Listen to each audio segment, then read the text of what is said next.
આજે જામીન મંજૂર થઈ ગયા છે, પરંતુ એવું કહેવામાં આવી રહ્યું છે કે જામીન ફરતી જામીન મંજૂર થયા છે, તો એના વિશે શું કહેવામાં આવે?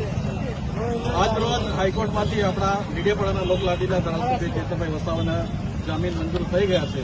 તો જે આદિવાસી સમાજમાં ડીડીયાપાડામાંથી ધારાસભ્ય શ્રી ચેતરભાઈ વસાવા દ્વારા આદિવાસી સમાજમાં અને ગુજરાતમાં જે ક્રાંતિની શરૂઆત થઈ છે, એ ભાજપ સરકાર જેલમાં પૂરીને કે પછી કાવા દાવા કરીને પૂરા નહીં કરી શકે. ચેતરભાઈ વસાવા જે આદિવાસી સમાજ અને ગુજરાતના એક લીડર નેતા છે, એ જેલની બહાર આવી ગયા છે અને જે ગુજરાતમાં ક્રાંતિની શરૂઆત થઈ ગઈ છે, એ ભાજપ સરકાર કે આ ગુજરાતની સરકાર કોઈ બી હિસાબે હવે રોકી શકવાનું નથી.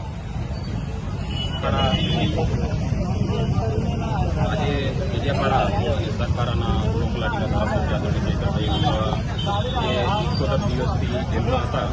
આજે એક ડીડીયાપાડા સાગબારામાં ખુશીનો માહોલ કહેવાય કે નામદાર હાઈકોર્ટે ચેતરભાઈના રેગ્યુલર જામીન કર્યા છે, પરંતુ એમાં કન્ડિશનો શું છે હજુ અમને ખબર નથી.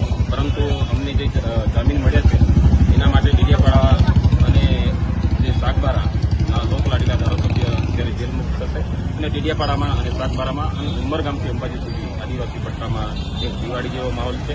અને આ જીત એ સમગ્ર આદિવાસી પ્રજાની છે.